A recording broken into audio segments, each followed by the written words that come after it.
Welcome to Thomas. Thank you. Thank you very much, Trevor. Looking Um, forward to it. Going to start with a nice, easy one. Probably a bit of a smaller elephant in the room at the moment. How's everyone's injury fitness at the moment? I know we had a couple injured before we had this break, but how are we standing now? How's everyone looking? Everybody is looking good. I would say that Pontus Jansson, just before we were closed down, he was actually available for Fulham.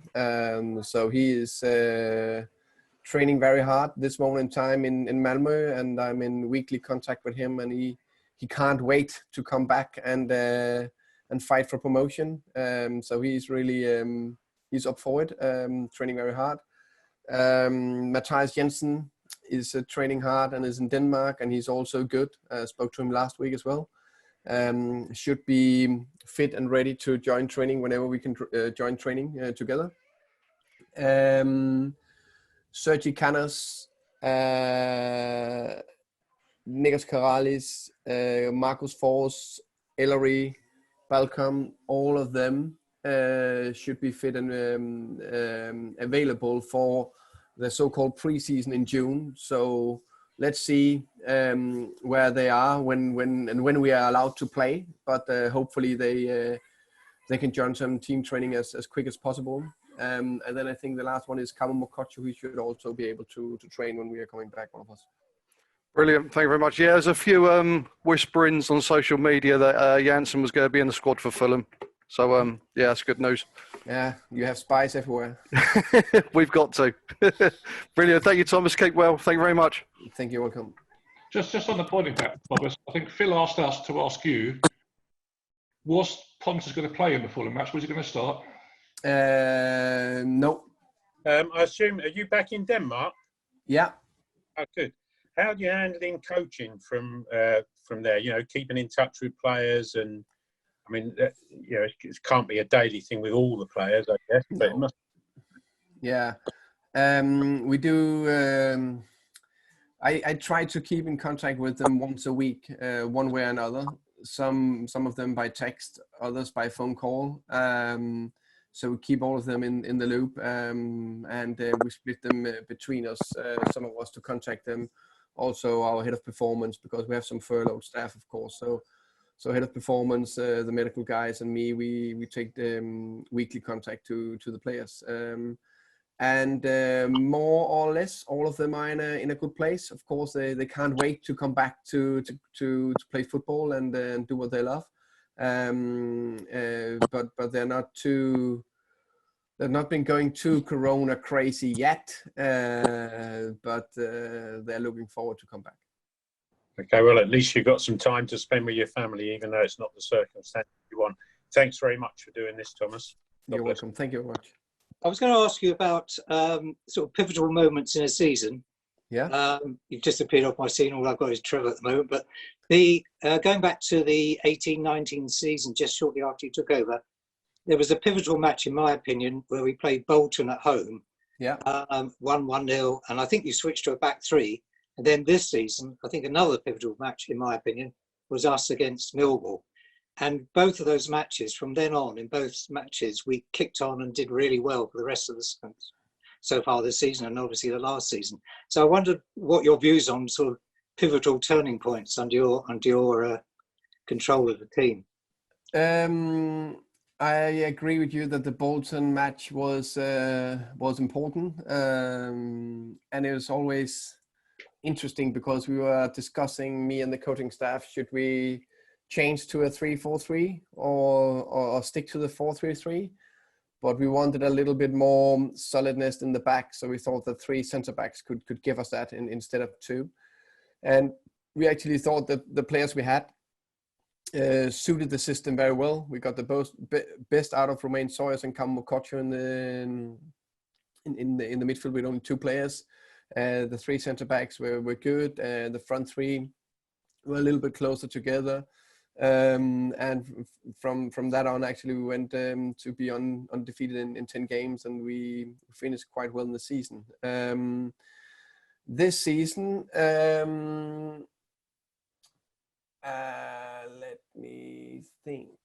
Millwall, did we play? I can't remember if we played Barnsley after or before that. But anyway, Because we were seven. The Bolton match, prior to that match, we were 20th, and then we moved up. And the Millwall match, we were 17th, and then obviously, we all know what's happened next. Yeah, but the Millwall match is a crazy match, you know. That's what football is capable of, to create those moments. Because as I remember clearly coming into the halftime and thinking, excuse my language, what the is going on? We played beautiful football for 35 minutes. We missed a penalty. We hit the post. We had another 1v1 with the keeper. Millwall, they had nothing. Then they scored, I think, 5 minutes before halftime. We got Nikos Corellis sent off with a crucial ligament injury. And I was thinking, oh, come on, please, football god, there must be something left for us. And what should I say to the players? Because we've done so good. Of course, we stayed calm, said, continue, do what we've done. The first half, small adjustment. And then we're going out to the second half. I remember we actually equalized, but it's get called off for an offside. Then they score on a penalty where Ollie Watkins is pulling a shirt of one of the opponents or Millwall players, down 2-0. And then in the last 7 minutes, we score 3 goals and we win 3-2. So I agree with you. That was a kind of a pivotal moment, and it gave us kind of a boost. But it was, a crazy game. Yeah, well, it was one of the most exciting games I think we've all seen in a long while. So thanks, and wish you and your family all the best, and hope to see you back on the pitch soon. Thank you, Clive.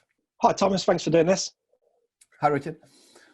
A couple of weeks ago, when we had Kev and Sam on, Kev was asked about the prospect of playing games behind closed doors and said, obviously, it'll be very strange, and thinks, we'd learn a lot about how things will go after the first game. If some reports are to believed, we could be in a position where the first game that we play is a one-off playoff against Forest, presumably. What do you think about that, and how would we even begin to approach that kind of situation where we've been off for, close to 3 months and then suddenly coming back in a kind of all or nothing game? First and foremost, we don't know anything of what is going to happen, what's going to happen. I think I don't know anything. So this is purely my own thoughts. I think this could be everything between the season is cancelled. I think there's very little chance that can happen. To we are playing behind closed doors for 8 weeks with the team and staff in the isolation. To everything in the middle, including a 1-game playoff semi-final against Nottingham Forest. If we're going to play Forest in a 1-game playoff, again, we don't know how much we can prepare. Are we allowed to play a friendly, or can we only play 11 versus 11 with the team? So I think I would not do too much different in terms of preparing the match. I think my own approach, potentially, or our approach, will be actually even more guiding on the touchline, because they can actually hear what we are saying.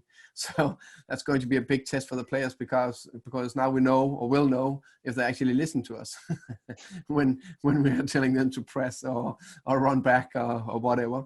But no, I'm really thinking about, if we have no supporters, we'll be more on them, because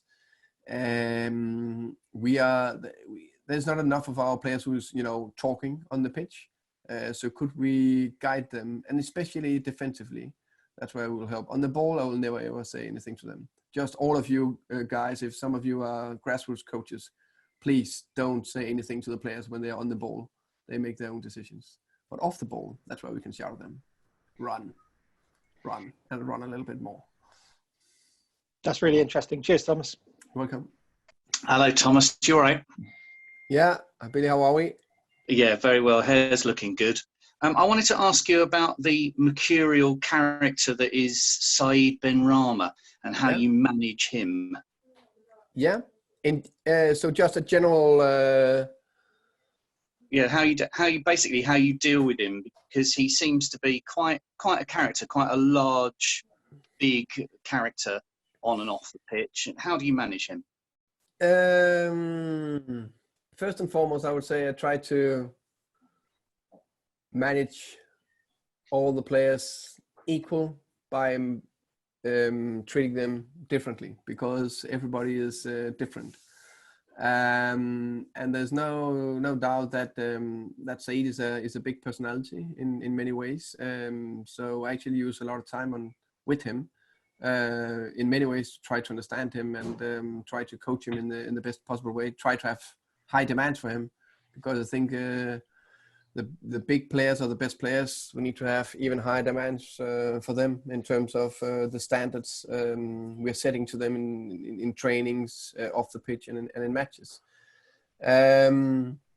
So at least, now I speak to him every day, of course, but at least once a week I'm calling into my office, showing him clips of what is good, what he needs to improve, and where we are. And that can be everything from a good game against Hull, that was easy, 3 goals, to show some of the good bits, to a more general aspect where we're big focus on him arriving in the box, scoring more goals. So big focus on that. And every single time also when I have this talk with him, I always have something between 5 to 10 clips, but I always have 2 defensive clips, because he needs to run and need to defend, and he knows. So after a good game or okay game, it's always easy. But after not that good game, it's been everything from between me telling him, say, you need to run more. Now you dropped in terms of running capacity in the last couple of games. Look at your numbers.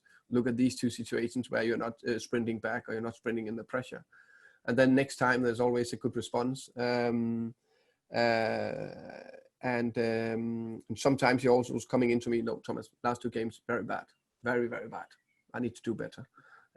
So he's very aware and he got very high demands to himself. And a good example was the Millwall game away, when we were losing 1-0 on a terrible pitch, and we didn't play the best match, the best game. But he constantly tried. He constantly encouraged his teammates, because, as you said, Billy, he's a big winner and a personality, and he liked to have it his way. But because the game before talked about defensive, and also there's a big difference between him being a little bit too emotional, and we can all see that when he is that on the pitch, and not encouraging his teammate, and him doing it. As I said, the biggest players, they also, or should be, the biggest leaders.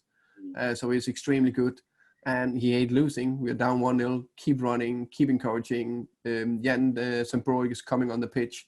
He made 2 mistakes, and sometimes he could kill him, and this time he just, keep clapping and heads up and keep going.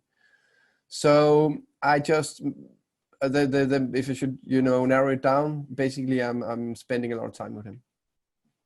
Question for you, really, and I guess you may have alluded to it in the Millwall answer, but just look at you. On the sidelines, you're generally calm as personified, certainly compared to some managers. You've got the luxuriant locks. You come across as a calm man. Do you ever get stressed, whether match day or in training or behind the scenes, or are you really that cool? Nope. That's the shortest answer. You should, if you could look inside my head during a match, that's an absolutely mess. Because there's so many emotions. I think I actually got a pretty big temper, but I do everything I can to control it, because I don't think the players, match officials, my coaching opponents, any of them will benefit of it. So I really try to stay as cool as possible and try to take the best possible decisions. And sometimes I think, of course, everybody needs to see a tiny bit of it, maybe in the dressing room, maybe in a few situations with stupid managers, stupid opponents, or something like that. But I try to stay as calm as possible because I think it's extremely important. Okay, brilliant. Thank you. Oh, hi, Thomas. Thanks for Hi, doing Sorry. this. Hi. I'm just wondering, it might not be that relevant now. I guess it's not. But at the beginning of the season, after we lost to, who was it again? Birmingham on the first day, and then we had that drama over whether Godos was signing. Then we were basically waiting for Godos. How did that impact on you as head coach, and how you approached the next game? Obviously, we beat Middlesbrough. Did it have a big effect on how you approached the rest of the season, losing out on that transfer? It's something I've often wondered. No, I think I would say no. Of course, at that point, we wanted an extra striker in the building to support Ollie, because we already made our mind up that we wanted to play Ollie there for various reasons. Of course, it always helped that we win 1-0 against Middlesbrough. We know that. We all need a little extra belief, or we need that important win, or we need that good action or good performance from a specific player. And Ollie scored a real striker goal against Middlesbrough, and that just gave us that extra belief that he could play that position. We were quite sure. It's easy to say here that we now again, and that's not me, that's us as a club and the players, create another top scorer in the championship, which we are very proud of, and all of us in this fantastic Zoom meeting should be proud of, that we have another top scorer. But we had a big belief that it could happen. So I would say no, but that also shows that in football it's quite interesting that we take some decisions, and a lot of the decisions we are taking, we do them because we make an analysis and try to come to the best conclusions. But of course, we wanted an extra striker if Oli get injured, if he had a dip in form or whatever. But if we had that extra striker from the beginning of the season, maybe we wouldn't have had a top scorer, because maybe I would have swapped more. We never know. Yeah, I guess that's what I was driving at, was had you already decided on Ollie, and obviously that was kind of the second half of the question. So yeah, good. Thanks for that, and let's keep going on. Thanks, Thomas. Cheers. Thanks, Trevor, as well. Good afternoon, Thomas, or is it God eftermiddag or something like that? Not bad. Good eftermiddag.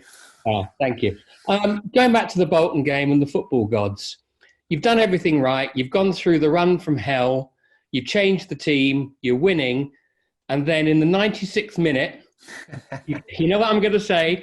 You all come out and you leave the Bolton goalkeeper all alone, 6 yards out, the ball right on his head. I was behind the goal. That header was in all the way, and somehow the gods blew it over the bar. Now, what would have happened, in all seriousness, if that had gone in? Would it have just destroyed everything, or just tell me? Yeah, I remember it clearly. I was just, when he headed it, the goal, it's just like the time just stood still, and I'm thinking, no, please, come on, go past the goal. And honestly, of course, it was a big relief. But to answer your question, you can never be 100% sure in this world, but we can't go from 10 games, losing 8, winning 1, drawing 1, to 10 games unbeaten without putting a real good job in, me, my staff, and the players. And we can't look that solid throughout all the games and the rest of the spring season. So I definitely think it wouldn't have destroyed anything, but maybe we just needed then to win against Bristol City, if that makes sense. So I think actually we were in a good place. It sounds crazy, but we were in a good place. We were on the right path. I put it this way, it was a real nice feeling after the game with that win, and I really enjoyed that glass of red wine in the evening. Well, hopefully you have a few more later on the season. Take care. Hi, Thomas. Hi, Stuart. We spend a lot of time as a club talking about the recruitment and development of players. I'd be interested to get a little bit of insight about how we do the recruitment and development of coaching staff and the backroom staff, and perhaps also a little bit of insight maybe on your own personal development plan as a coach and what you want to be working on. So try to ask me again. You're talking about how we recruit the staff members? Recruit and development of coaching staff. We spend a lot of time saying we've got a promising player, we're going to develop the player. So how do you work with your backroom staff and develop those? We've got some young guys like Kev and Sam sort of starting their coaching career, and also just in your own personal development plan as a coach. What is it that you want to do and develop as a coach? Yeah. First and foremost, it's something we try to do as much as possible, but this football is crazy. You're just inside like in a hamster wheel. So you just go from Saturday to Tuesday to Saturday to Saturday to Tuesday. So constantly it's the next match, it's the next preparation, next training. But we try as much as possible, for example, to if there then were a fantastic goal in the Champions League or in the Premier League or in the Championship, then we go through 2-3 clips the next day, just discussing it in preparation for training. So it's also because we have an environment where we know which direction we want to go in, we know how we want to play, but we're also very aware that we need to develop drills or make it a little bit different. So I would not say every day, but quite often we try to develop the drills, develop the way we play. So every single day is a constant development. Besides that, we do some style of play meetings with the B team's coaching staff and us. And then I present something, Brian Reimer presents something, or Kevin presents something, and then we're discussing and try to develop each other. And for example, when I came in, the club is when I was assistant the first couple of years, I developed a style of play, but I did it in a way where we had some meetings, me, Richard Kelly, Kevin, and Alan Steele. And then we discussed the first theme, for example, high pressure. I presented something and then we all discussed it and agreed. And then we took the next layer, all the analysis, Dean, of course, and everybody agreed, okay, bang. And then we took the next subject. So that was a long process, but very good for the development of all of us. My personal development, you never stop learning and try to develop every single day if I can. I'm watching by far way too much football, definitely if I ask my missus. But you know, you try to look not only at, try to look at different teams. I think is interesting, or the bigger games, and there's not only Man City or Liverpool. It could be also be Salzburg or Leipzig or some of these interesting pressing team. They're doing it differently. And then I have a leadership person who's helping me try to take better decisions and try to develop.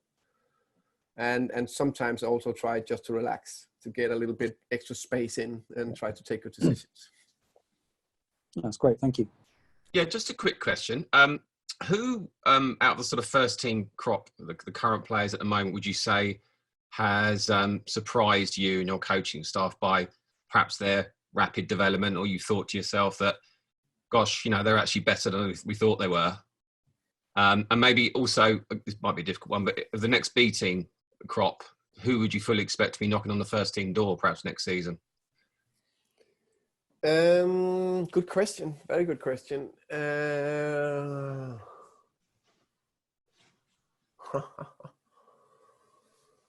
I would say that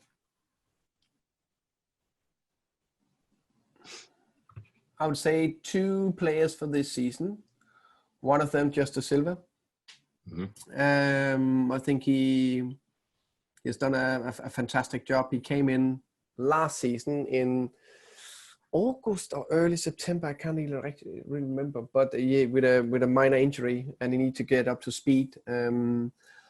And it took him 3/4 of a year to get up to tempo. No, he played his full game, I think, against Wigan away last year. We played 0-0. Because he need to learn. He's very skillful, but he need to learn to work hard. He need to learn the defensive aspect of our game, and he need to learn the clear patterns also defensively. Those were the three most important thing, because his beautiful curled left foot shot to the top corner, he did that more or less from day one. But as I said to him, that's very good, but you will not do that before you can run box to box, and you can press with high intensity, and we can trust you defensively. And there was a lot of ups and downs with him, and it's so fantastic to see, first and foremost, how he came back for the preseason, and came back in a good shape. And then he started the first couple of games, and then he was out of the team for a couple of days, so he got another little setback.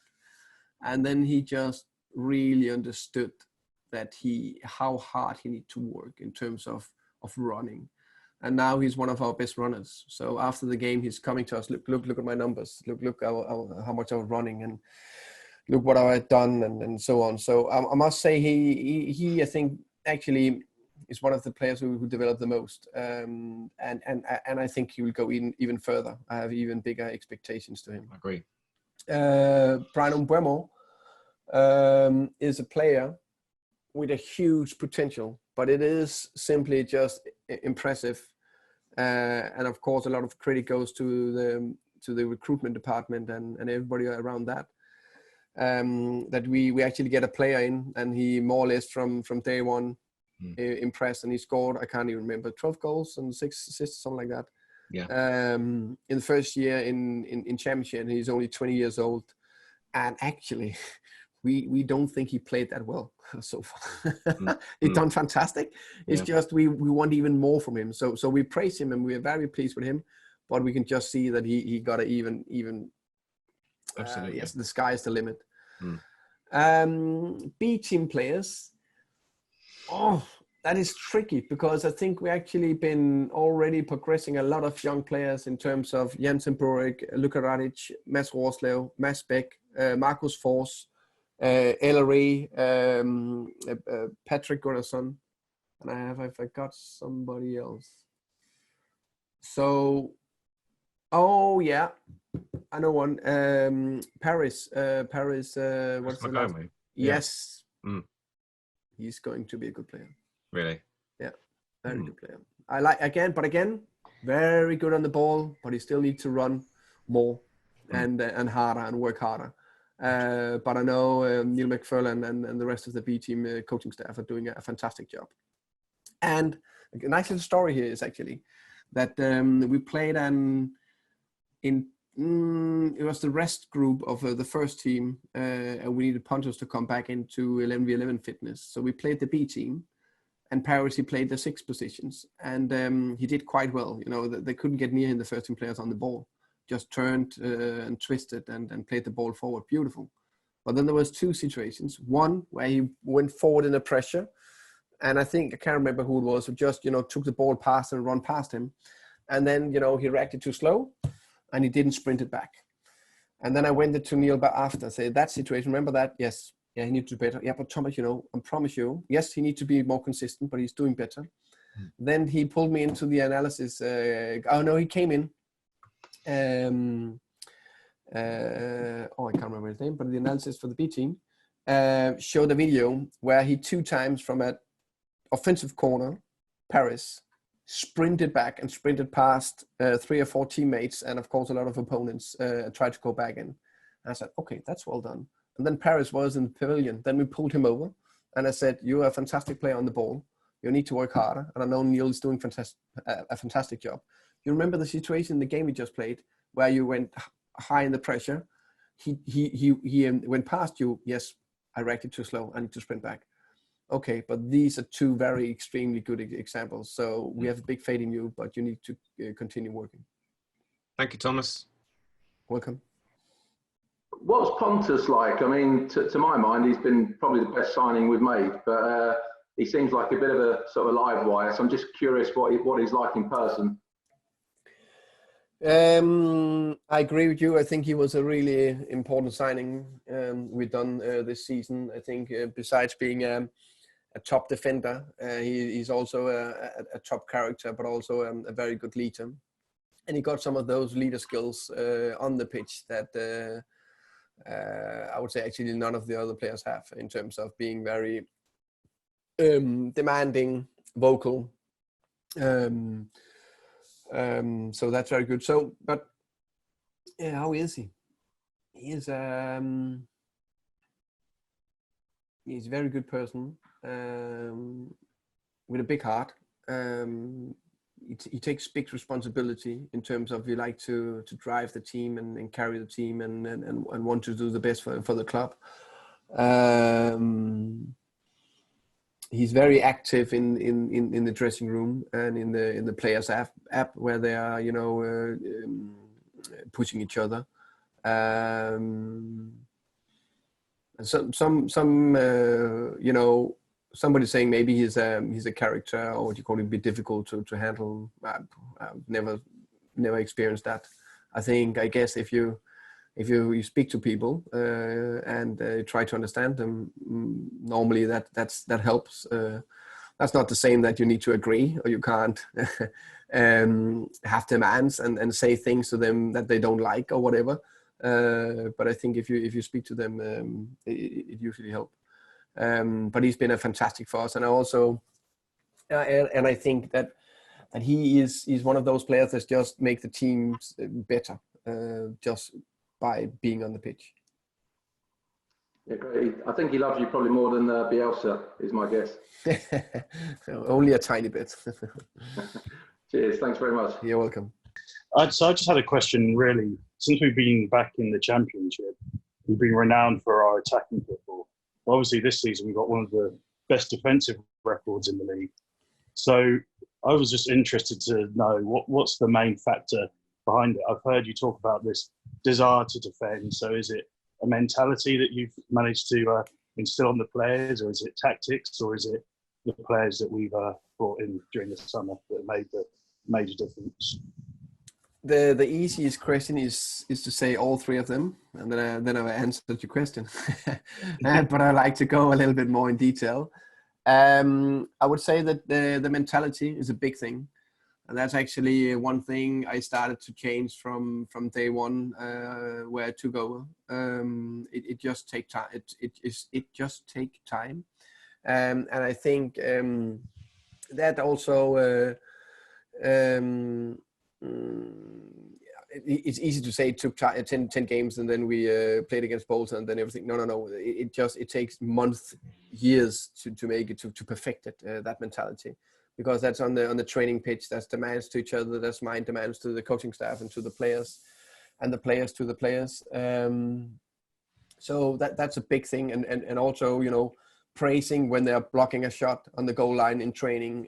Try to create trainings where we see that mentality in a behavior. Then it's the tactics, the team tactics and the individual tactics. So we are very big on the coaching. Brian Reimer is very big here as well, because he's the main responsible for the defensive bits and the review with the players. But we are very big when we are coaching them there in the defensive things on the pitch, off the pitch with video after the games. In terms of, so we have a clear detail for everything: high pressure, middle pressure, low pressure, defending the box, 1v1 on the side, 2v2 on the sides, where the midfielders should be. So just a Silva, for example, it's extremely important that he can defend. Saban Brahma, still important that he can defend. Ollie Watkins, he's potentially the best defending striker in the league. So all that. And then on top of that, of course, it's a key that we got Pontus in, David in, Ethan in, and Christian Nørgaard.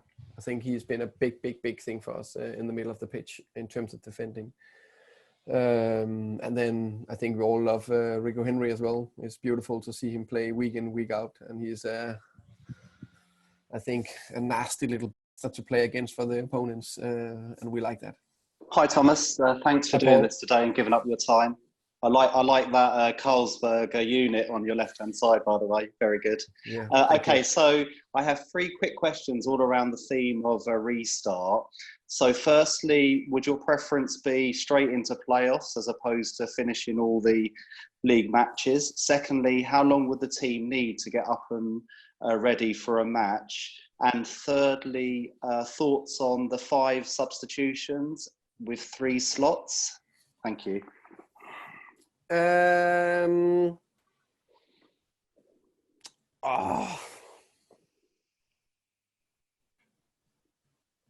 think I prefer to play the 9 games and then, of course, the playoffs.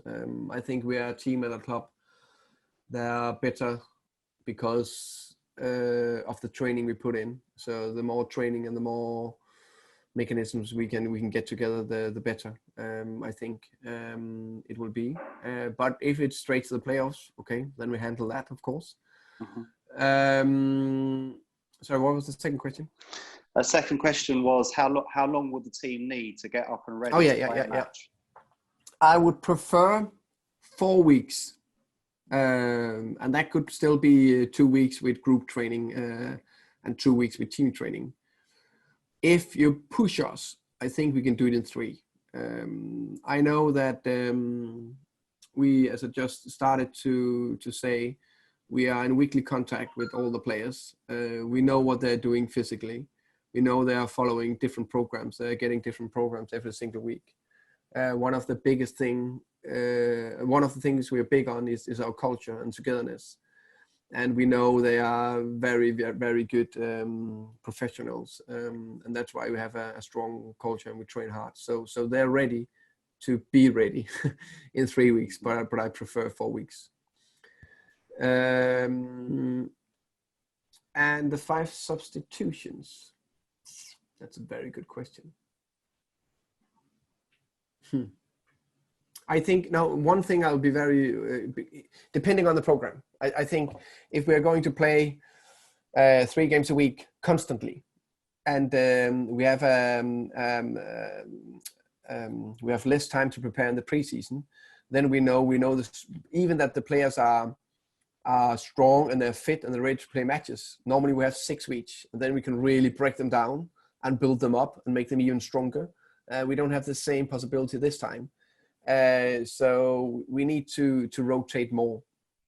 And that could be in many ways. That could be with the starters or, with the players from starting, but it will also to be very big on not, okay, you need to look at the match, you need to look at the players and stuff like that, but really be in your head, okay, I need to change 3 players in minute 60 or something like that going forward.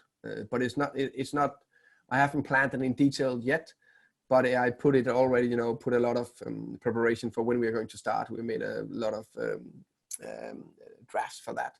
And one of the drafts is how can we make sure that we rotate or use those substitutions. So that's a bullet point I already put on my list. Thank you. You're welcome. Hi, Thomas. Thanks for doing this. Hi, Robbie. It's just a quick one.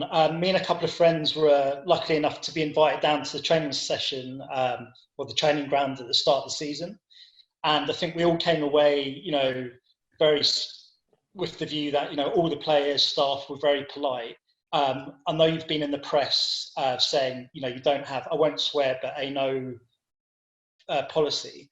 I was just wondering if you could maybe give some insight in how you sort of instill that in the players or the training ground staff, really. I think it comes a lot down to recruitment of staff and players. And when we recruit, of course,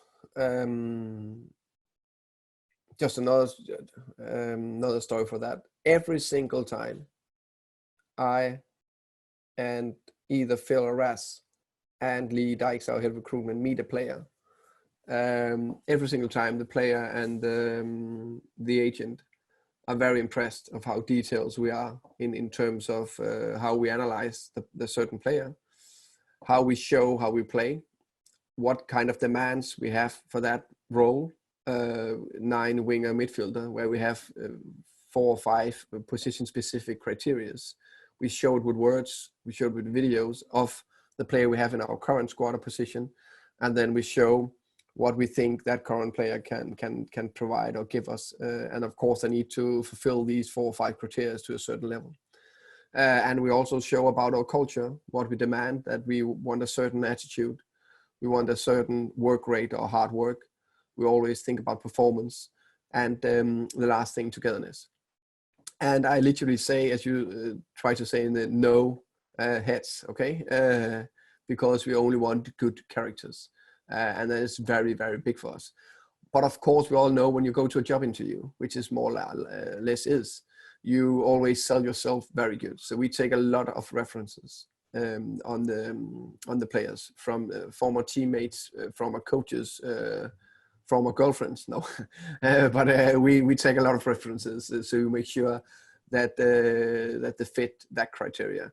And I any day take a better character and a slightly less good player compared to a bad character and a slightly better player any day, because the culture eat strategy for breakfast, and culture is everything. And then, of course, if you're good people, hopefully good staff members, you actually treat the players and staff in a good way. I think just simply day by day, we just create a nice and good environment. My question relates to one of the ones asked earlier on about resumption of the season. And one of the things that we've had in the club for, it's changed, because last season we started extremely well, but most seasons I think we've had a relatively slow start. My worry, and I don't know whether this is a worry you share, it probably isn't, is if the season restarted, would it feel like continuation of the season we've just had, or would it feel to the players and everybody else like starting a new season with a pre-season, with a truncated pre-season? And what, if anything, are you doing, or would you like to do, to try and make it not feel like we're starting from a cold start and have the risk of, as we have had in the past sometimes, not quite gelling quickly? Good question, very good question, and good to speak to you.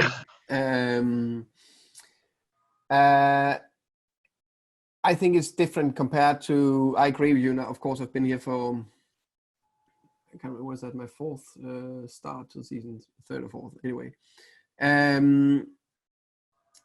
I think one of the reasons why we didn't start as quickly this season, I actually think we put some decent performance in, but we didn't get the results we deserved, and the Birmingham game is a prime example of that. But we had a lot of new players, and we still need the team to gel. And we saw that as we played more and more games, we could just see now we're hitting something really interesting. So I think this moment in time, I'm more or less sure of what team I would like to put on the pitch against Fulham when we're coming back. Of course, we need to see them, and if some of them are not, either. They will be tough fit, but there can be small change in terms of form or whatever. But we are quite sure of the team because it clicked. I think all of you also have maybe you not always agree with my starting 11. Hopefully not, or else you're not a good enough Monday coach. But I think all of you also think, we're pretty close to have a very good starting 11. I really, really want to name that Spanish word they have for that down in La Liga. Because when you just have that, it's just clicking. So that's why I'm pretty confident that we will hit the ground running when we are starting up. And we are speaking every single week. Chris Haslem, my head of performance, about how to make sure that when we start the training, that we don't overtrain or undertrain, or we just hit it spot on. So we definitely want to do what we can to just continue. And it was also quite good that we finished the last game by winning 5-0. I also think that helped a lot. My question really is around arguably one of the sort of unheralded success stories of this season, which is the kind of renaissance of Emiliano Marcondes. There's been a lot of talk in the press around some of the challenges of having owners with multiple clubs and how that tends to sort of dilute the sense of association with the club. But my sense is that we've actually potentially underutilised the relationship with Midtjylland over the last couple of years. And I know Trevor would probably say this is more a question for Raz, but I'd just be interested and curious to get your perspective on whether there is an opportunity for us to really leverage that a bit more actively and, use the learnings from how Emiliano has come on to sort of develop that further.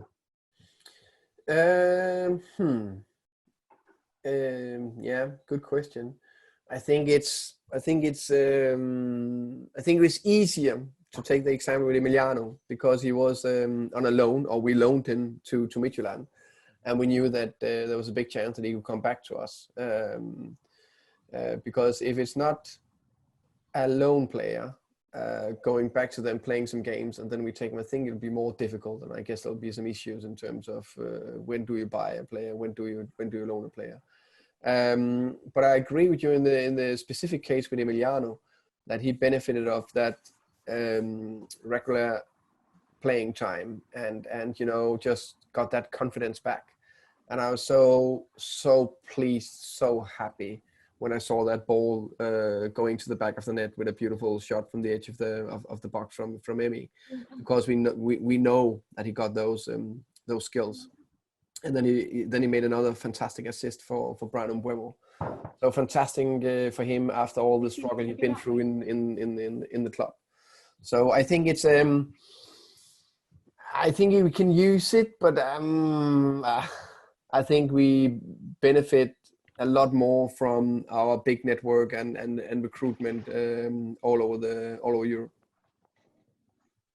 Great, thanks, Thomas, and good luck for the rest of the season. Thank you, Mike. Thank you.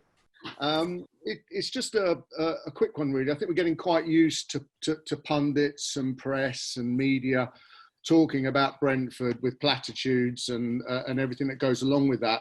Just sort of thinking outside of that, is there a club in the Championship or a coach in the Championship that you particularly look to, that you see as very strong and one that we either can learn from or that you just particularly find challenging or enjoyable to play against? My question is there actually a club above the Bees? I can't see it. I can't see a better club or a better group of supporters. So Simon, it must be no. I think there's a very. I think in any aspect, I think we are one of the best. No, I think we are the best run club. I think Matthew Benham, Phil Giles, Rasmus Ankersen, and the board, they're doing an unbelievable job in terms, and they just show how you should run a football club. I think, of course, the supporters are the best in the Championship. But if there is one club, it's not a club, it's Bielsa. If there's one coach I would look to get a few bits, it's him. Because I think it's interesting what he's doing and what they are doing. There's a reason why we play like we play, because I don't want to play like them, because I don't, how can you say, I don't believe in that extreme way. But I think it's interesting to take from the best and take small tactical pieces to and add them into your team. So he must be the go-to guy. And I guess it's okay to go to him when all the other guys, Guardiola and Klopp and Simeone, or these guys, been talking to him for years. Thanks, Thomas. Good to see you, Simon. Thank you. Hello, Tris. I think my question may have been answered, so I'll pass it on quickly, which was really, I think, issue of momentum. The team feel like it's a momentum team that builds confidence and momentum. And how are the players trying to address that in the lockdown training they're doing now? I can see how they can keep their fitness up.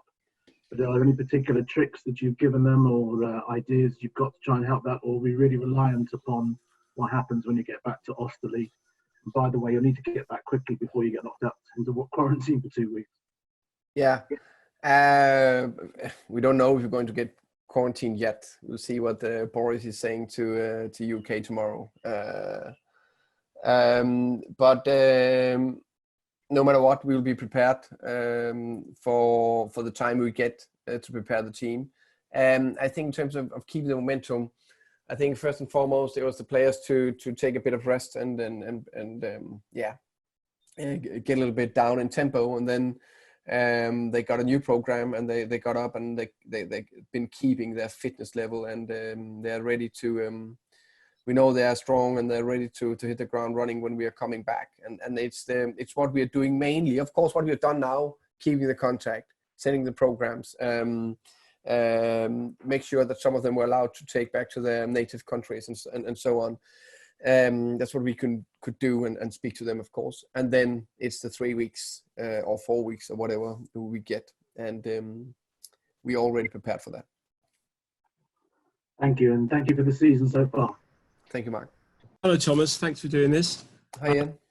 I met you at the end of last season. You promised us some magical times at Griffin Park this season. Well, we certainly had those, so thanks for that. My question is looking ahead to when we start playing at the new stadium. A lot of teams, when they move to a new ground, often struggle with their home form for the first couple of years. What can you do to make sure that doesn't happen to us, that we can carry on the brilliant home form at Griffin Park into Lionel Road?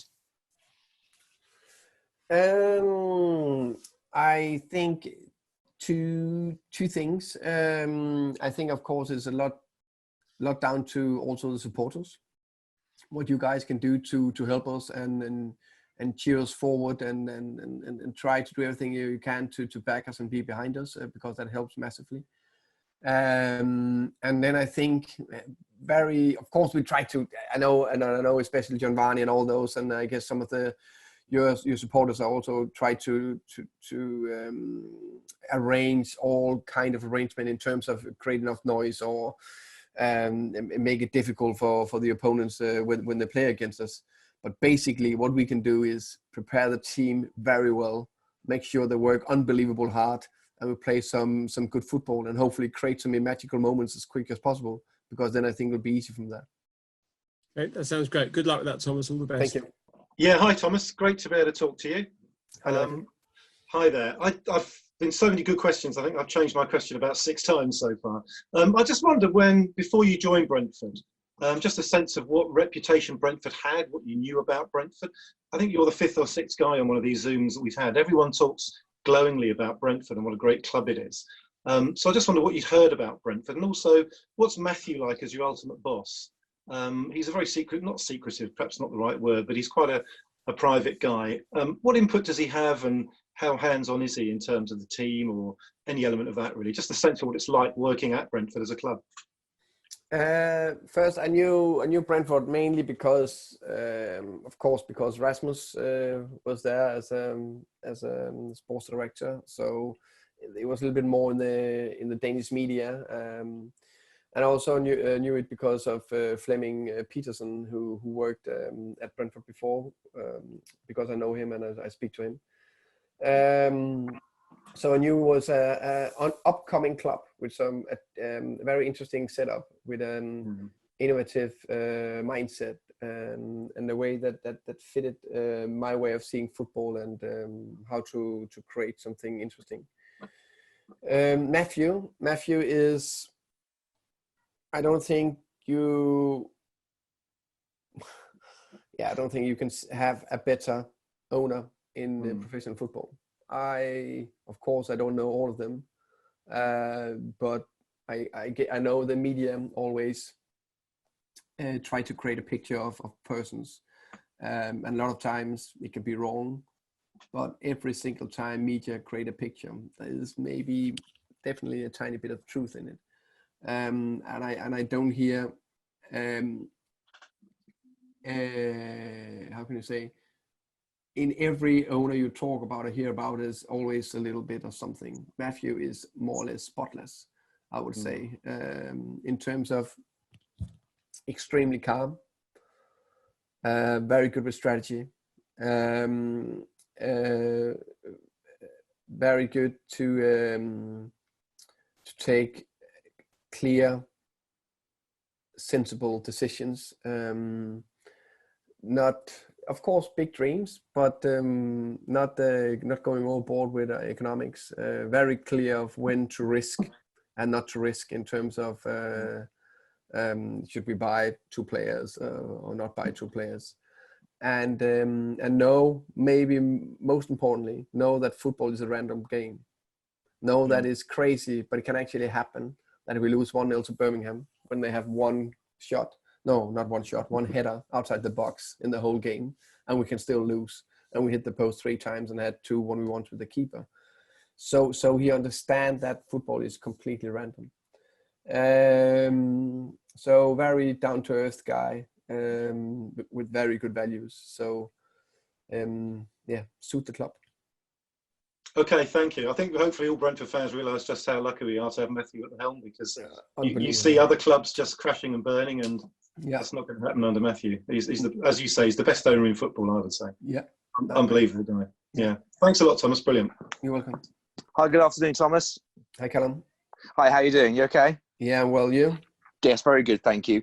Just a quick question. I wanted to take you back to March when you were shortlisted for the London Football Awards. Obviously, after the season we've had, it's been a fantastic season. You beat the likes of Frank Lampard, Emma Hayes, who's in charge of the Chelsea women's team, and Roy Hodgson. How did it feel to beat those kind of names to the award?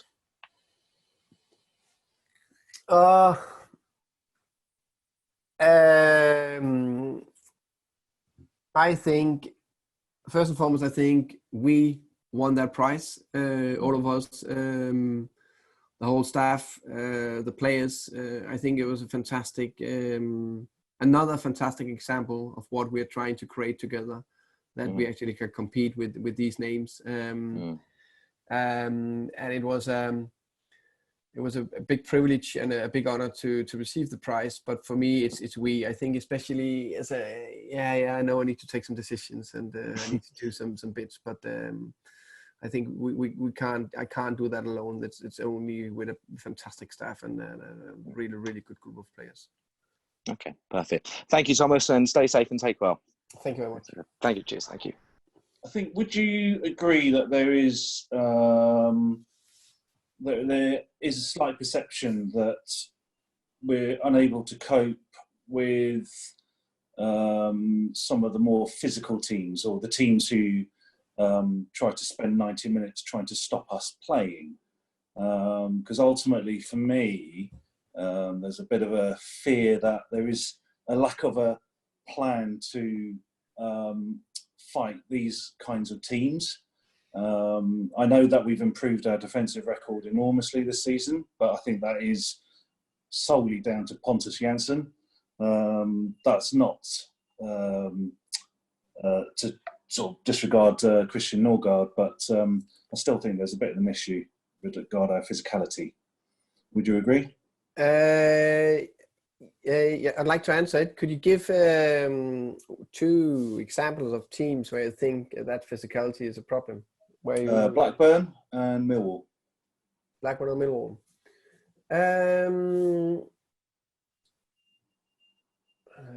But actually, I don't think you see Blackburn as a big physicality team, actually.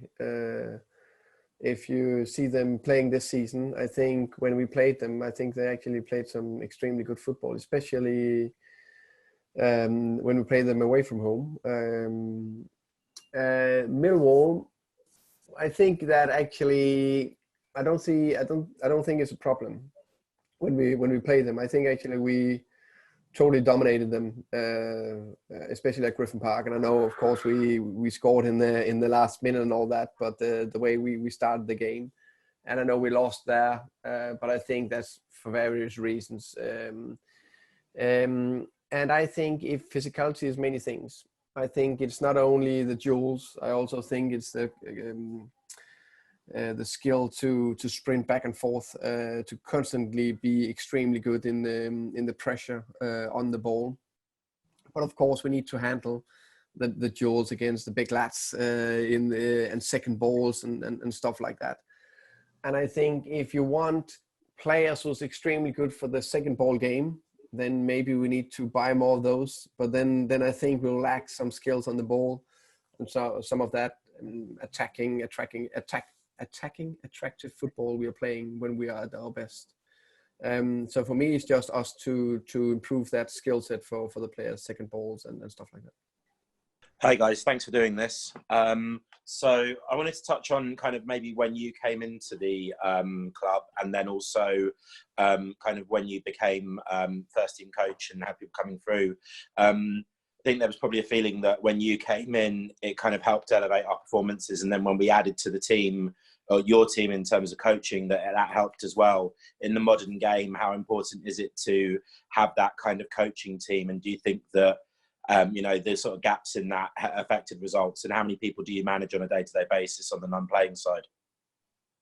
So your question is my coaching team, or try to ask me again, Caleb, so I can just... Sorry, yeah. So basically, like when you came in, I think there was a feeling around the club that that you kind of complemented and added to what Dean already had, and then there was a period where I think Kevin had come in under you, and when you don't have that full coaching team underneath you, how difficult is it to, or is it more difficult to kind of do your day-to-day job, and how many people do you actually manage on the non-football side day-to-day? Okay, thank you. No, it's my coaching staff is everything. I think you can't do anything alone. I think that that my closest coaching staff now is Brian Reimer, who is my first assistant. Then we have Kevin O'Connor, who's my second assistant. Then we have Andreas Georgsen, who is our Swedish set piece / individual coach. And then we have Andy Quay, who is the goalkeeping coach. These are the main persons every single day. And then Chris Haslam is helping me as the head of performance on the physical aspect, but also have a big understanding of the bigger picture. And besides that, we have, I think, 2 or 3 strength conditioning coaches, sports science guy, the whole medical team, and four people in the analysis department. So it's a big team. And of course, we on top of that, we had all the administration with Peter Gilham and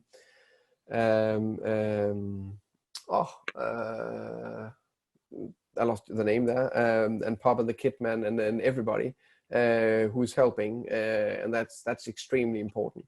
But the closest coaching team, these are the guys that are supporting me, every single day in terms of developing the trainings and prepare us the best possible to the games.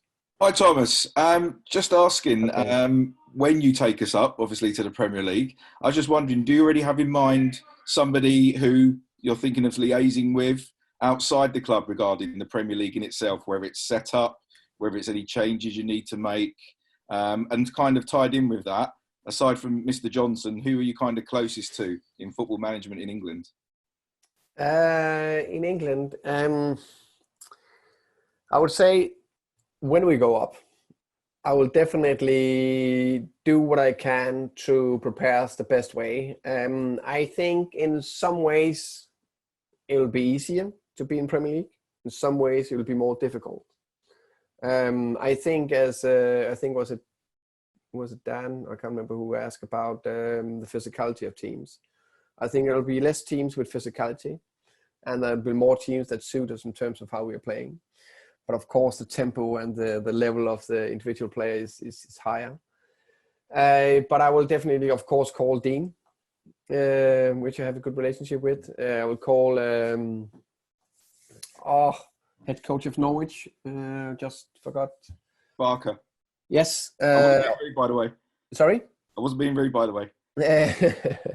I will speak to him, and then I will speak to.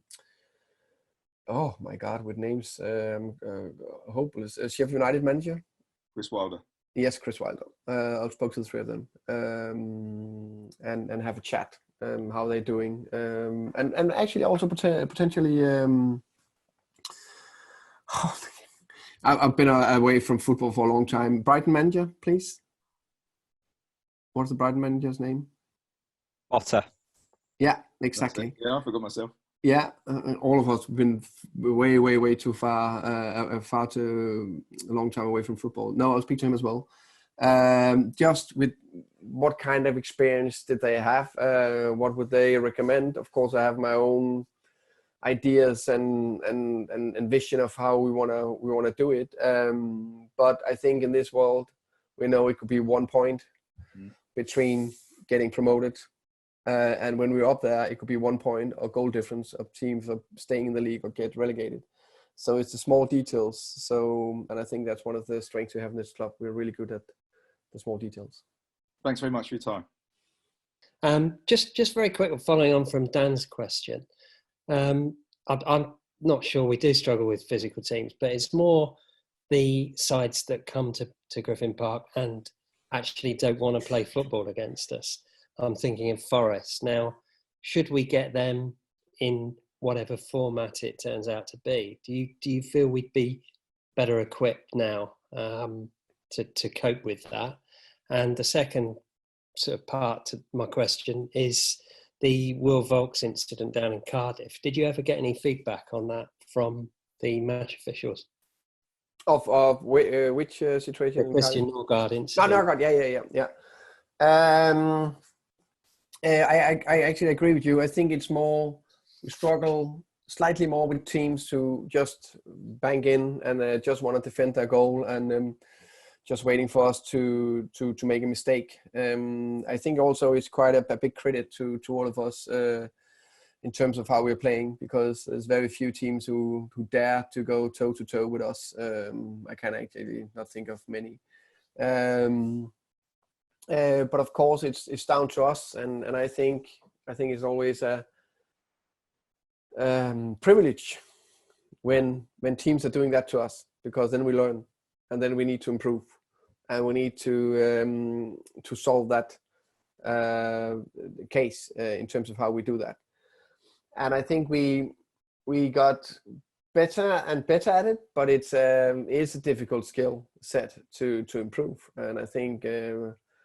We see it week in, week out in Championship, World Football, Premier League, how teams struggle to open up opponents who have 10 players behind the ball. But it's something we are really working hard on in terms of positions and breakthroughs and getting, try to make us better and better.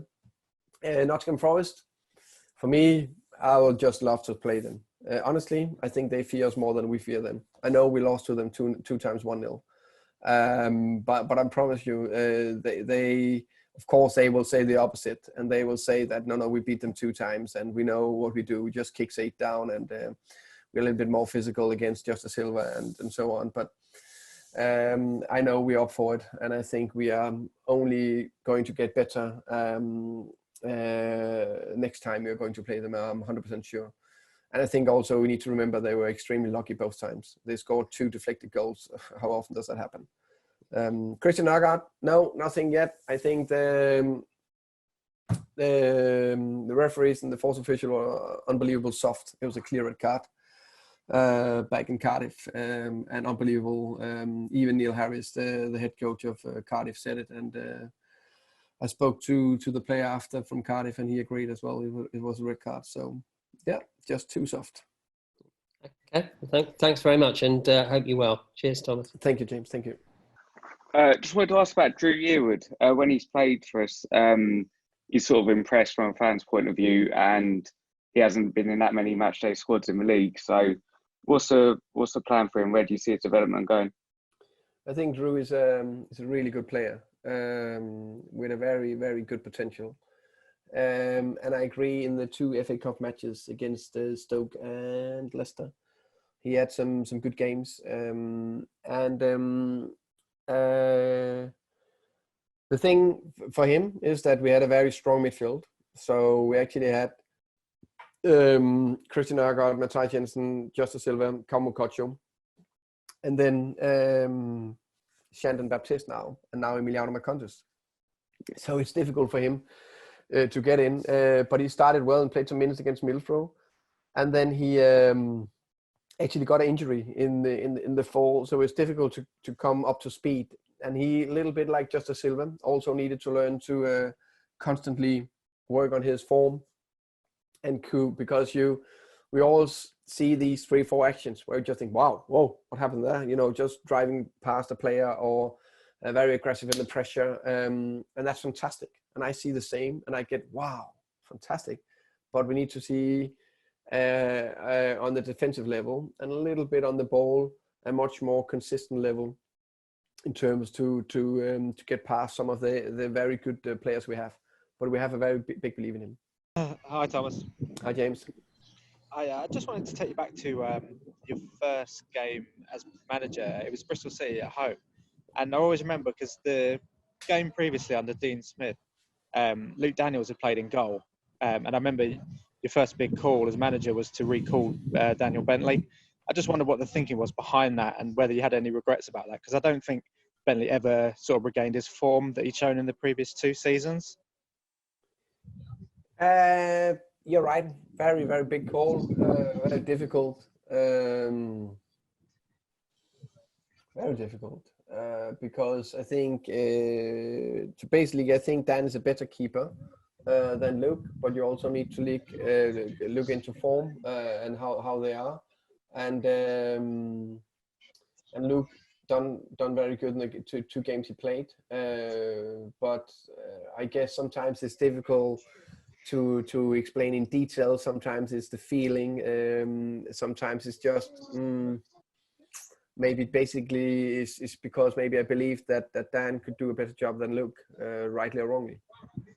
You often talk about how important the fans are to the players when it comes to playing at Griffin Park. I was just wondering whether there's anything, say, psychologically that you might have to prepare for differently when the players play in such a different environment. And if so, do you think that's an area for sort of like innovation and competitive edge when it comes to other teams in the division? If we're playing behind closed doors or when we're coming to the new stadium, just to be clear. So when we play behind closed doors and there's no fans, it's an environment, is there anything you need to do differently to prepare the players mentally?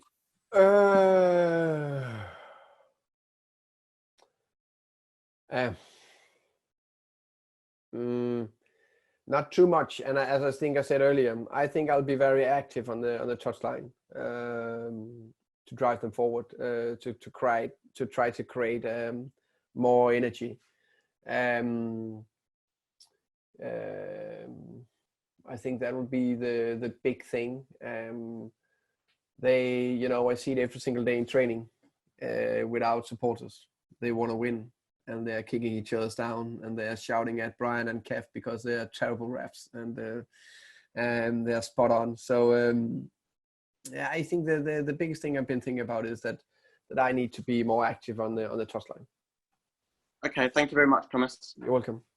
Hi, Thomas, and thank you Tim. for doing this and for stopping by, as you can see behind you.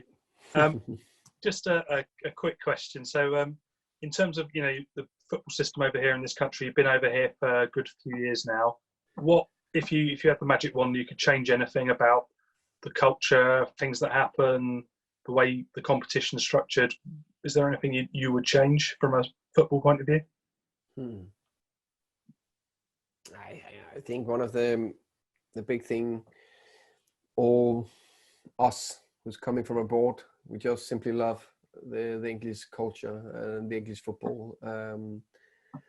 It's special with the passion and with the in generations support to your home club or your local club. I think it's extremely that's very interesting, and that's one of the reasons why you go to England if you have the possibility to do so. And I think I'll not change anything with the physicality and the tempo and the energy in the games are fantastic, and I think it's in the culture of the country, and I think Boxing Day or in the Christmas program, we should never ever change that. I think it's fantastic. One thing I know that the Premier League are doing now, and I think the Championship will follow, is maybe put that winter break in for a week or two. I think maybe that's the thing that would be good. I think for everybody. I think we'll see even better football when people are rested slightly and ready to go. So maybe that's it. So in general, just big fan of English football. Great. Thank you very much, Thomas. You're welcome. Hi, Thomas. Thank you very much for your time today. I really appreciate that. Hi, Lewis. So I just had a question around sort of the Championship this season. And if there was only one who's impressed you, as in has done better than you expected when you first looked at the season, and who would be participating, and also the flip side, who have you been surprised by? Who hasn't done as well as you thought that they would? So one team. One team for who's done better than you expected at the start of the season, and one who hasn't.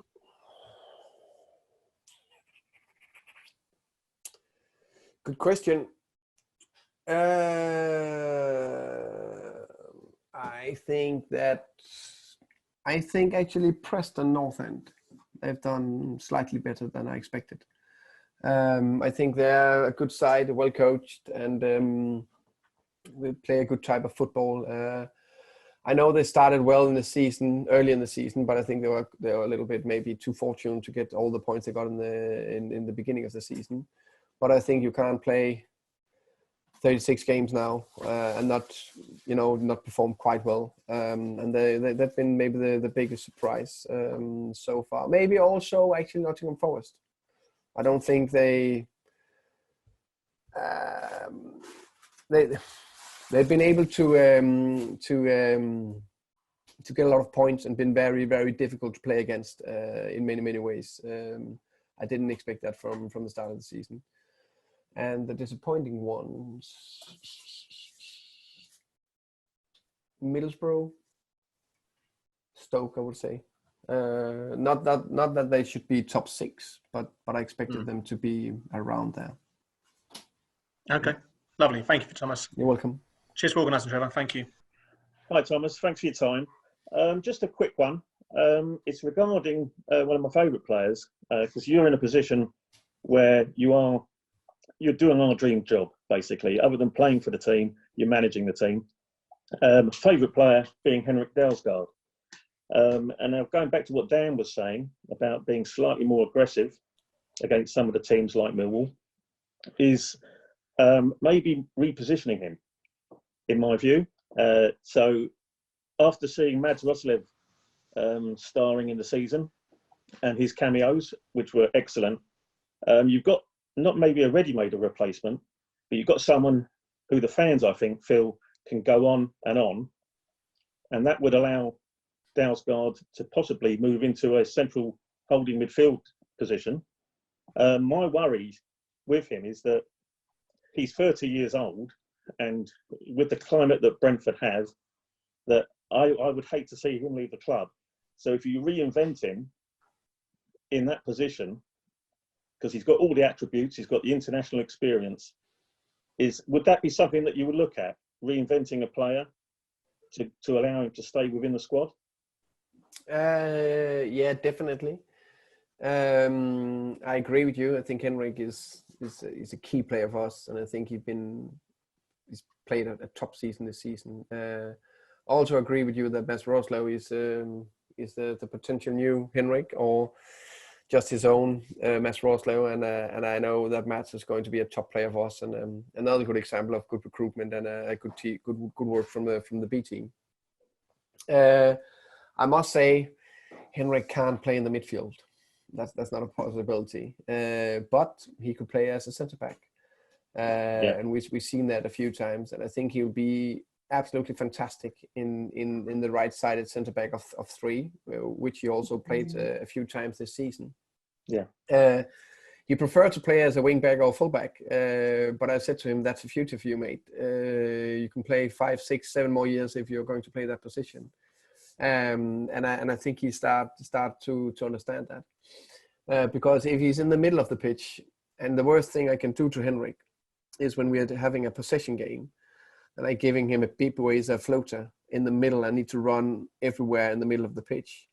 And that's absolutely disaster, because he will throw the ball everywhere. But I agree, he's a player that we like to keep, and we are very, very happy with his performance so far in the club. Can I just ask a very quick question? Sorry, Trevor. A very quick question. What is it with football managers and the 60-minute substitutions? It seems as though you all set your watches for 60 minutes before you make that big choice. Yeah. I think that I said 60. I don't know what it is. I think it's just a bad habit, I must say.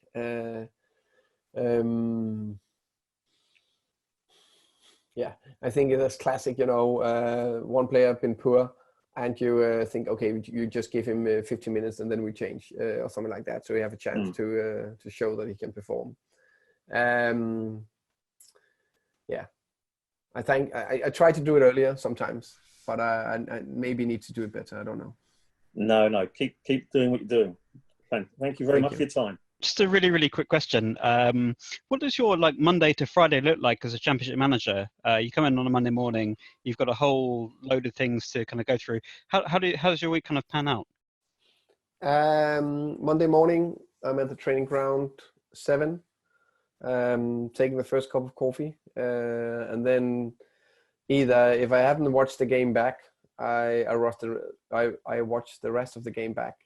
Then we have a meeting with the analysis department 8 o'clock to 8:45, where they present the game we played on Saturday, and we discuss it back and forth with the set pieces as well. Then we have a medical meeting with the coaching staff and me, and then we decide the training and how's the squad, how's the players. Then 9:45, I have the meeting with the players in terms of debriefing the game.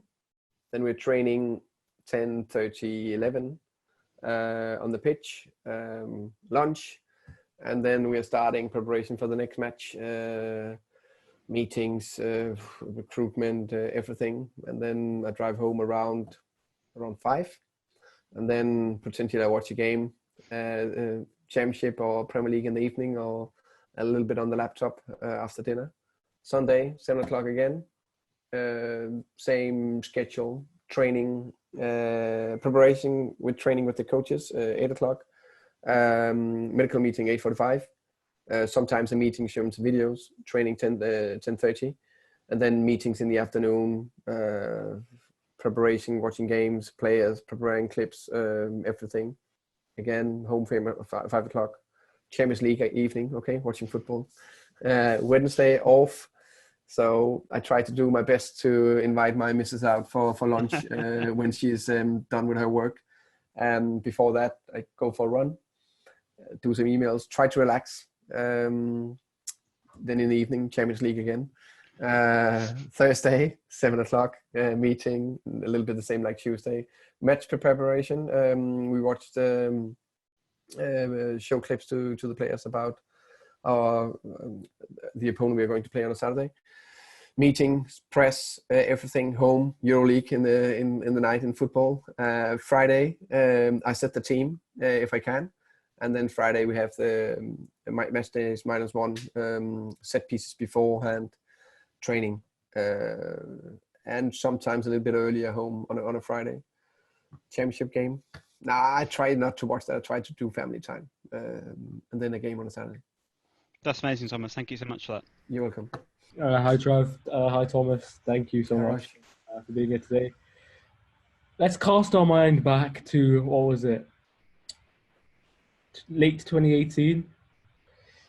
The return of Dean Smith at Griffin Park. What a day it was. 90 minutes of back and forth action, tense play, attacking football everywhere. Then it comes to the 90 minutes +4. Neil Maupay hits it in. The scenes are incredible. What would you describe that day versus Aston Villa as? And then what would you like? What did you say to Dean Smith after that match? What were the conversations you had? The reactions from players? Just give me a bit of description.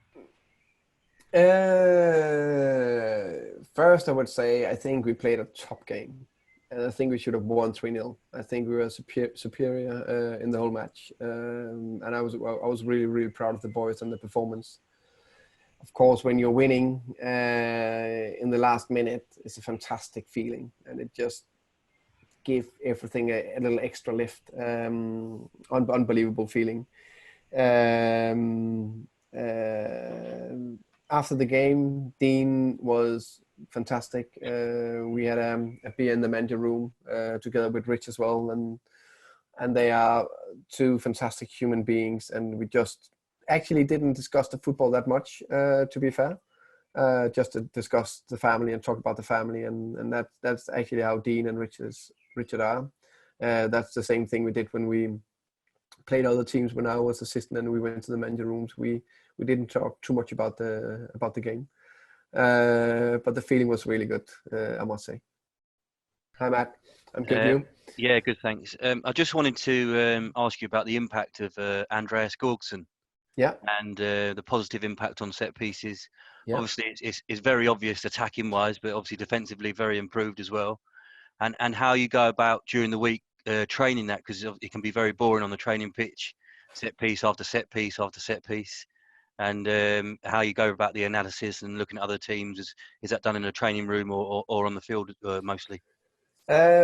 First, everybody knows that we are very big on the set pieces, and the preparation are extreme.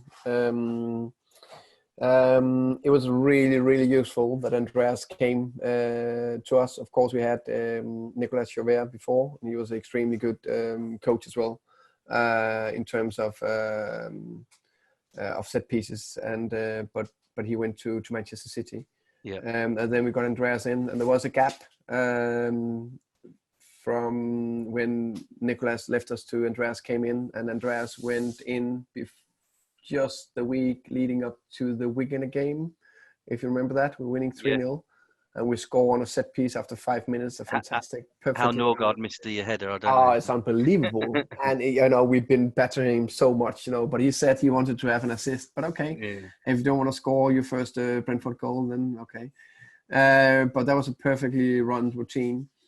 So it's good to have him back in, to have him in. The thing is, we have one analyst only on set pieces. Yeah. His only job is to prepare the set pieces, offensively and defensively. So he used, 40 to 50 hours a week just to analyze our opponents, new trends, everything. Fantastic. And then we prepare through the week, and Andreas prepare small groups already for Monday sometimes in terms of what is the next, what type of set piece do we need to do for the corners that will actually be the killing one or decisive one, wide free kicks, direct free kicks, and so on. And we're also quite big on restarts, throw-ins, kickoffs, all that. So we have a solution for every single area. And we call it the Big 60 because there's around 60 set piece situation in the game. Fantastic. So that's how we do it. Defensively, it's actually Brian Reimer who is in charge of the defensive set pieces. Okay. He's also doing a top job. My question is more to do with the jump from assistant coach to first team coach, head coach. How did that go about? What kind of technical, tactical, and personal improvements do you have to do in order to be a success as Brentford head coach? To be very honest, not too much, because I've been a head coach more or less my whole life, from under 10 to managing Brøndby in Denmark to being a head coach for under 17, under 19 national teams in Denmark. So that's what I've been. Yeah, basically, I've never been an assistant coach before actually. So that was a bigger challenge, to be fair. Not to take the final decisions or keep quiet or speak up or finding that timing. The only thing I would say, of course, the first week I remember I was ready, but it was a little bit rusty the first week. But after that, no problem. Brilliant. Yeah, I know you had a difficult start, but I think the last 5-6 months has been probably the best football any of us have seen, certainly for a while. So thank you for your efforts, and hopefully get to see you go and the players back on the pitch very soon. Prior to this season, Sergi was our record signing at 2.6 million. This season, we've signed 7 players with a transfer fee greater than that. And I'm sure most fans were A, delighted, but B, really surprised at exactly how much we've invested in the players. What sort of conversations did you have with Matthew prior to sort of spending that amount of money? But that's, of course, you all know that's not only Matthew, that's Ras and Phil as well, and me. Try to to make the best strategy to how we progress the football club. But I also think it could never happen if we didn't have made some extremely good sells with Chris Meppen, Estri Konsa, and Neil Mopay, and a few others actually. But those were the three big ones. So that's why it gave us some air in the budget to go out and invest in some players. But it's all down to how willing Matthew is to take the risk at some point. But if there's a quite good risk reward, he's quite often willing to do it. And one thing I would say is that I think we've been extremely good at recruiting players. I can't remember one player that not been performing quite well or good or even fantastic the last 2 or 3 years.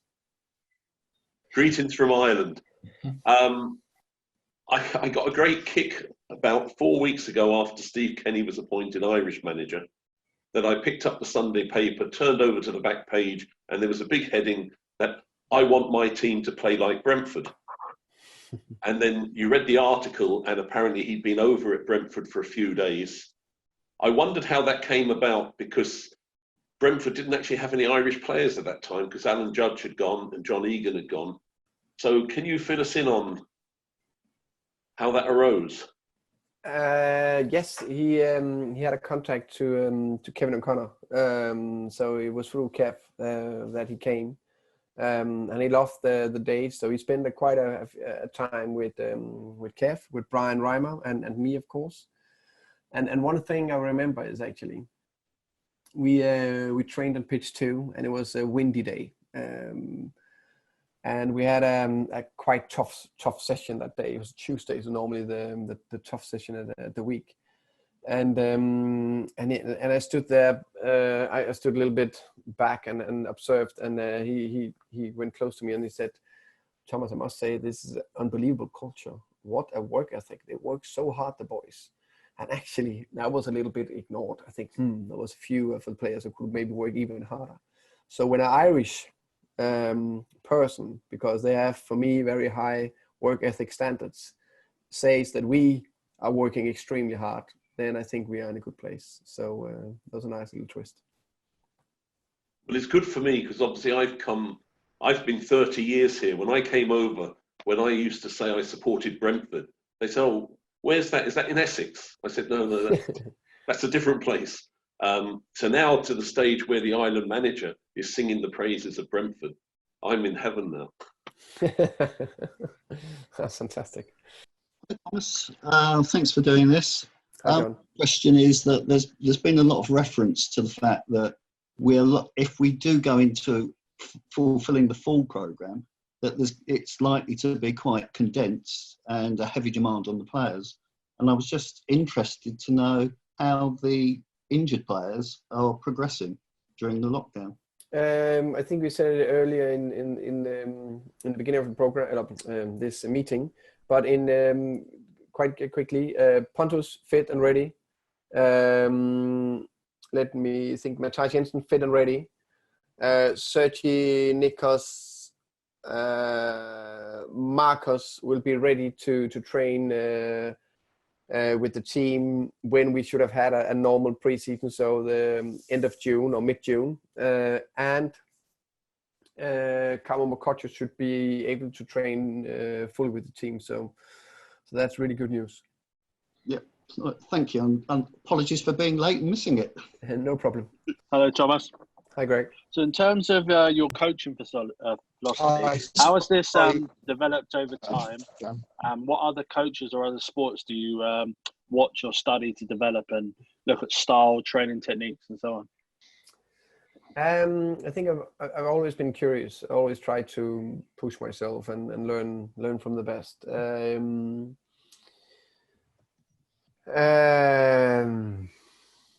So in the recent years, of course, I look to some of the biggest managers, Bielsa. I think we all look Guardiola in terms of the positions in the build-up play. We look at Conte in terms of his structure and especially his rest defending, and looking at Diego Simeone in terms of his low defending, and Klopp in his gegenpressing or high pressure, and try to take the best from them.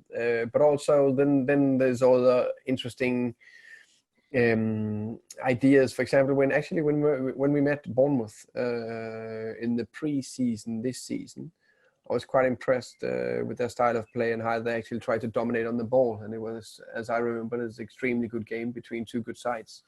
So I like that. There was just a tiny bit they played a round in the back before they played the ball in the middle, and I said, that's a nice little detail. So I'm not like all over Guardiola or Klopp, or I take the best from where I find inspiration. And this moment in time, I'm actually watching the Netflix series of The Last Dance with Michael Jordan. I can truly recommend that. That's an unbelievable piece of focusing on some of the greatest athletes ever lived, and also interesting dynamics in a squad. All right, thank you, Thomas, and thank you, Trevor, for organising this here. Thomas, just a quick one. Going back to the Leeds home game, I sort of came away from the game thinking that maybe we didn't go at them as much as I would have liked to have seen. Do you think we showed them too much respect, or was it their sort of energy levels that more dictated the game? I think, totally honest, I think they were better than us on the day. Because I looked at the players before the game, and they were ready, and they knew it was important. You can just feel that extra, not tension, but that extra focus, and they really, really wanted to beat them. Just simply on the day, I think they were better. And I think one big thing, they played different compared to any other team. And that's why it always makes it a little bit more difficult to play them. So unfortunately, we didn't hit the highest level. And I can't wait to play them again. And then we need to play them in the Premier League, because I really want to get the upper hand against them. Because, for example, West Brom, when we play them, I think they suit us fantastically, and I think we are better than them. Yeah. I mean, I would say Leeds, in my opinion, Leeds are probably the best side, or have Agree. been. Yeah, agree. I just thought on the night we could have maybe gone at them a bit more when we got the ball, but like you say, sometimes things don't work out. So yeah, exactly. Thank you. We tried our best. You're welcome. We've talked about individuals, about yourselves, about other managers, but overall, which performance has satisfied you the most as a head coach that Brentford have put in against which team? This season, or since you've been in charge? We've seen some phenomenal football over the last few seasons. That's a big question. Very big question. Oh, there's been there's a few. I try not to take. It's good there's many to pick from. Of course, I like the Blackburn game where we won 5-2 at home, 2-0 down and winning 5-2. I really like the whole game against. We won at home last season 5-1. But there's a few games, another one last year when we beat Stoke 3-1. That was a more or less complete performance for me. We allowed them they touched the ball once in our penalty area, and we just totally dominated them that game. This season, actually, I think in some ways, Swansea away, QPR away, and West Brom away. I was so pleased with that performance, because we went there and I said to the boys, I have one wish. I want you to go out and make sure that we can dominate them and show how good we are.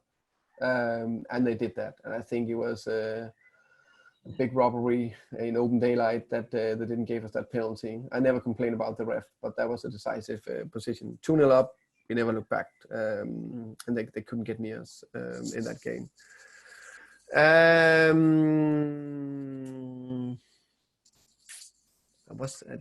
Why haven't have I forgot anyone, Nick, at home? I think it was Sheffield Wednesday 5-0. Yeah, that was a nice win. You know, brackets Yeah. against Luton Town, 7 goals, and it was embarrassing in the end. Yeah. I agree. Luton Town and the Sheffield Wednesday.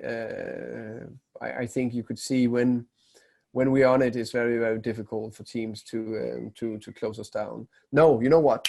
The Fulham game, 1-0 at home. You know, we simply just outrun them. I said to my front three before the game, make sure you run more than the front three of Fulham, because then we are going to smash them, and we did. How we didn't win 3 or 4-0, I don't understand. But that was an unbelievable feeling, because I was also more or less complete with everything: the football, the effort, the atmosphere, local derby. So no, that was good. Yes, some atmosphere, but you know what? 1-0 or 3-0, we won. So yeah, exactly. That's what I'm trying to say. You finish the job off next time out, Thomas, and thank you very much. Thank you. Welcome. Brilliant. Can I say something, Charlie? Yeah, of course. Yeah. Yeah. First and foremost, thank you to everybody who joined this meeting. It's been a pleasure to speaking to you. Fantastic questions. We can't wait to come back on the pitch and then hopefully try to create more of these magical moments together with you guys. I think also we all need to appreciate all the hard work, all the care workers and the key workers on the NHS are doing this moment in time, which is incredible. And I think we need to support them still against this virus. And the last thing, let's stay safe, stay together, and look forward to see all of you and each other hopefully soon. Take care.